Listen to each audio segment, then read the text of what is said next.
আজ তোমাদের শোনাবো ছিন্নমস্তার রহস্য পর্ব ২৭। দহের সামনে দাঁড়িয়ে আছে এক নারী, গাছ কোমর করে জড়ানো লাল সাদা টুটে শাড়ি।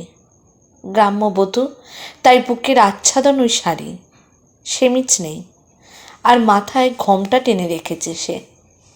খালি পায়ে, নেই নূপুর, শুধুই লাল আলতা, হাতে লাল লাল শাখা পলা আর একটা নোয়া। দহের ভিতরে পায়ে পায়ে এগিয়ে যায় সে, যে দহকে আজকাল ডাকাবুকো পুরুষরা এড়িয়ে চলে, সেখানে গিয়ে থেমে যায় নারী।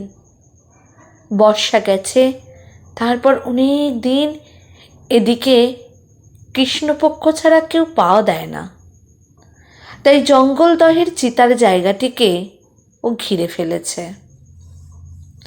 দেবী ছিন্নমস্তার চাতালে লতানে গাছ আর মাটি কাদা। দেবীর মূর্তি নিজ স্থান ছেড়ে ঈশান কোণে অবস্থান করছে ঝিলের ধারে।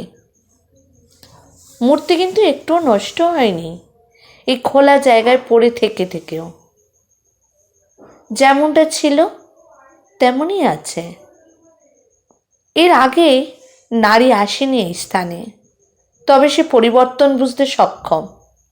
এদিক ওদিক মরার খুলি পড়ে আছে দহের দেবী মূর্তির সাথে থাকা ডাকিনী আর বর্ণিনী মূর্তির মুখের কাছে শুকনো রক্তের দাগ, সম্ভবত শেষ হতভাগ্য শিকারেরই চিহ্ন।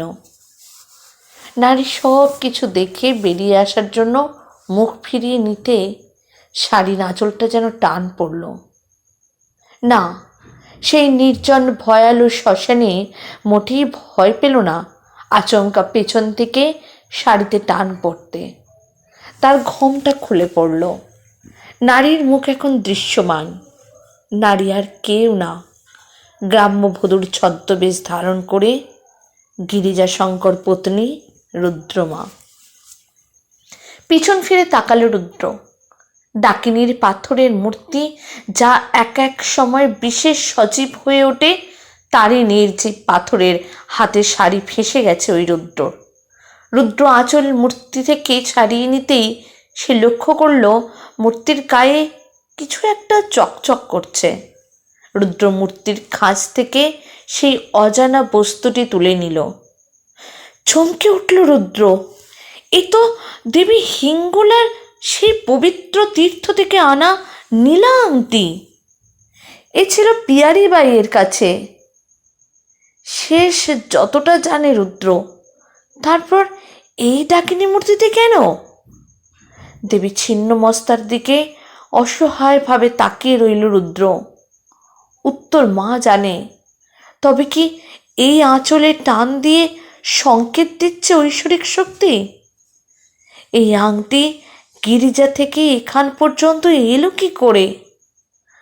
হয় এটা পিয়ারির কাছে থাকতো, অথবা গিরিজা শঙ্করের কাছে, কিন্তু দহে পৌঁছে এটা ডাকিনী মূর্তিতে এলো কেন?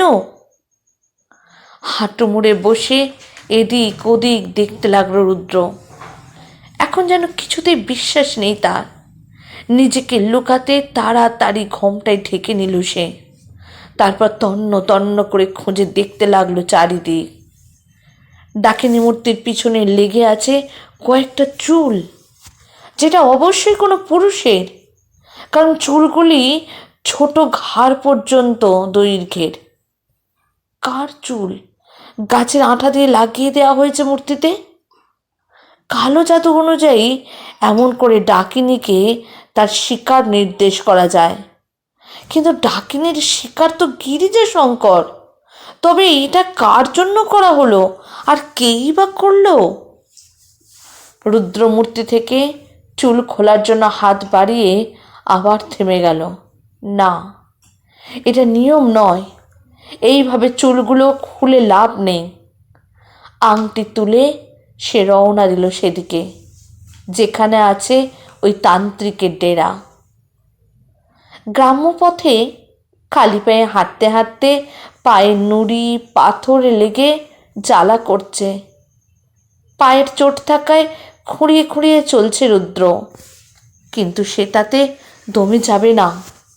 কেউ না থাক, শেষ আশ্রয় তার পিতা জমিদার সপ্তপর্ণিত আছেন। তিনি মেয়েকে ঠিক বুঝবেন।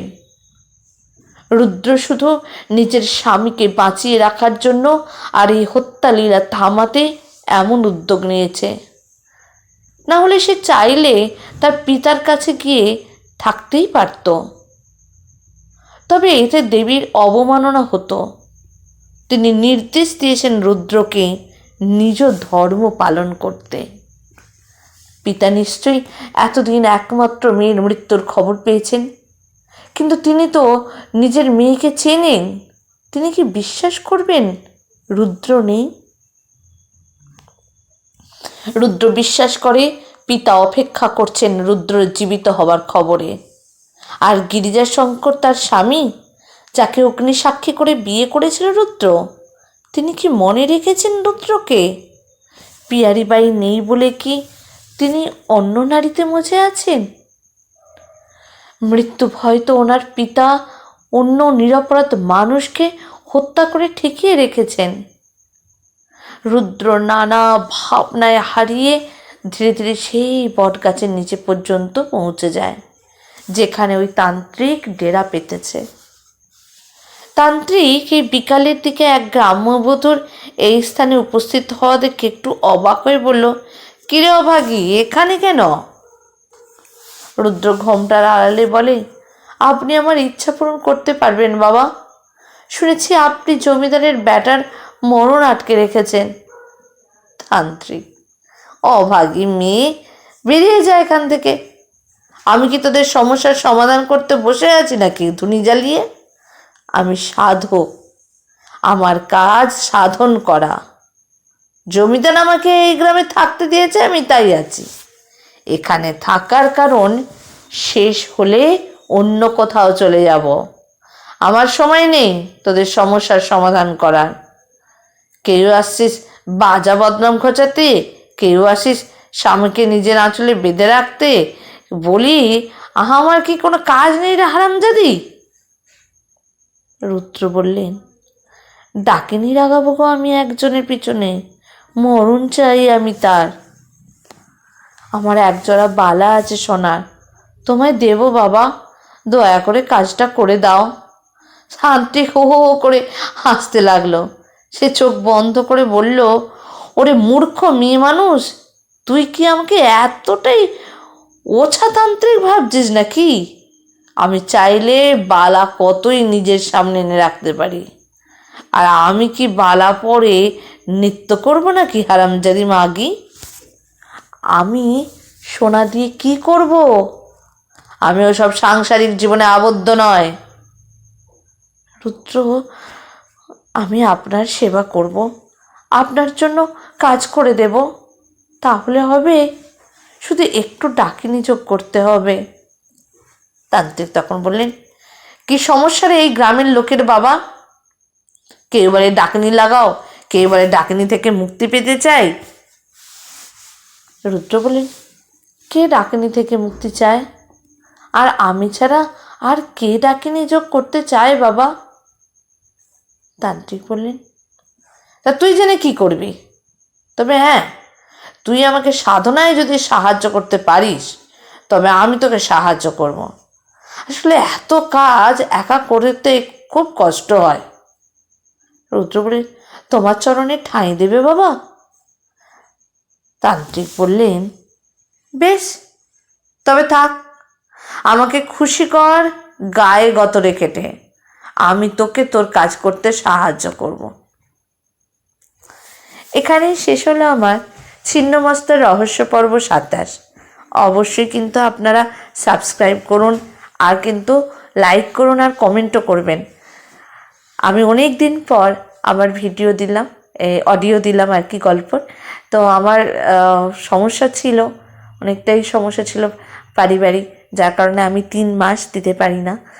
আমি সকলের কাছে ক্ষমা প্রার্থী, আপনারা প্লিজ আমাকে ক্ষমা করে দেবেন। আর অবশ্যই কিন্তু লাইক, কমেন্ট আর সাবস্ক্রাইব করতে ভুলবেন না।